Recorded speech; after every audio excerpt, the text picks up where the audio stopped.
रखने के लिए नियमों का पालन अवश्य करें। वो नियम क्या है? 100% की गारंटी है, ये ऐसे नहीं है। जो तो अगर आप इस व्रत को रखें तो नियम क्या है? नियम के साथ आपको ये व्रत रखना है। सबसे पहली बात है, जिस दिन आप ये व्रत करें, रात्रि में, मतलब रविवार की रात्रि में ब्रह्मचर्य का पालन करके रहें। दूसरा, सोमवार के सूर्य के उदय होने से पूर्व आप अपना बिस्तर छोड़ दें। सोमवार का सूर्य उदय ना हो उससे पहले आप अपना शयन त्याग देंगे, निद्रा त्याग देंगे, बिस्तर छोड़ देंगे। और जितना जल्दी हो सके, अगर आपके पास में कोई आध्यात्मिक नदी है, गंगा जमुना नर्मदा कावेरी है, तो आप वहां जाकर स्नान करें। अगर उसमें नहीं है तो अपने घर के जल में ही गंगा जल, नर्मदा जल, जमुना जल डालकर उसमें स्नान करें। नहीं तो मन से भाव करें कि गंगा जल इसमें हमने मिलाया, हम गंगा जल में स्नान करें। स्नान करके हमको भगवान भोलेनाथ के मंदिर जाना चाहिए। एक पूजा की थाली बनाएं, पूजा की थाली ले जाकर उसमें सारी सामग्री होनी चाहिए जो भगवान शंकर को प्रिय है, भगवान को विशेषता प्रिय है। समीपत्र, बेलपत्र, धतूरा, भांग, भस्म, मंदार पुष्प, पंचामृत, दूध, दही, शक्कर, शहद, घी, कोई मिष्ठान अपने घर से बनाए, ये ध्यान रखिए। तो सोमवार में ये प्रयास करें कि हम लोग अपने घर में ही मिठाई बनाएं, कोई भी मिष्ठान बनाएं और उसको थाली में रखकर ले जाएं। और ये सारी वस्तुएं ले जाकर भगवान के मंदिर में पहुंचे, शिव जी के मंदिर में पहुंचकर एक दीपक ले जाएं, सुबह दीपक जलाएं, पूजा करें। मिट्टी का दीपक हो या फिर मिट्टी का दीपक ना मिले तो आटे के दीपक बना के भी ले जा सकते हैं। सुबह वाले दीपक में 4 बाती जलाएं।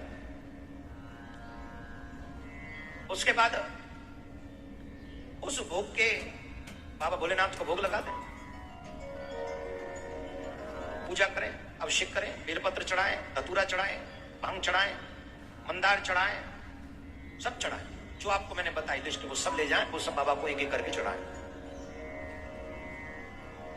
कोशिश करें 108 बेलपत्र ले जाएं, जिसपे या तो नमः शिवाय लिखा हो या राम नाम लिखा हो। सोमवार को ऐसा मान्यता है कि बेलपत्र नहीं तोड़ना चाहिए, तो इसके लिए रविवार को ही शाम को तोड़ लें, सुबह उसका प्रक्षालन करके वो चढ़ाए जा सकते हैं। शाम को फिर पूजन करें प्रदोष के समय। और इस बार सारी सामग्री ले जाने के साथ साथ 6 दीपक लेके जाएंगे। कितने? 5 दीपक शिव जी के मंदिर में चढ़ेंगे और 1 दीपक वापस थाली में आएगा। उसके बाद शाम को वो पूजा की थाली उसी को लेके जाएंगे, सब पुष्प वही चढ़ाएंगे, अभिषेक करेंगे, पूजा पूरी वही होगी। जो आपने मिष्ठान बनाया उस मिष्ठान का भोग आपको शाम को लगाना, 3 भाग करने, 2 भाग शिव जी पे चढ़ा देने, 1 भाग वापस ले आना। दीपक लेकर जब आप आए तो वो दीपक जलाना है आपको अपने द्वार पर।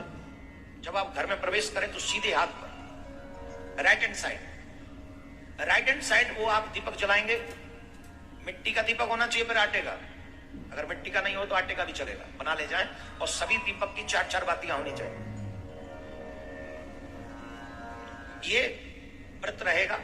और वो जो प्रसाद 1 भाग आप लेकर आए हैं, वो प्रसाद दीपक जलाकर घर के बाहर शिव जी को प्रणाम करके, नमन करके, फिर वो प्रसाद आप ग्रहण करें। उसके बाद आप शाम को भोजन भी कर सकते हैं, लेकिन उसमें नमक नहीं होना चाहिए, याद रखिए।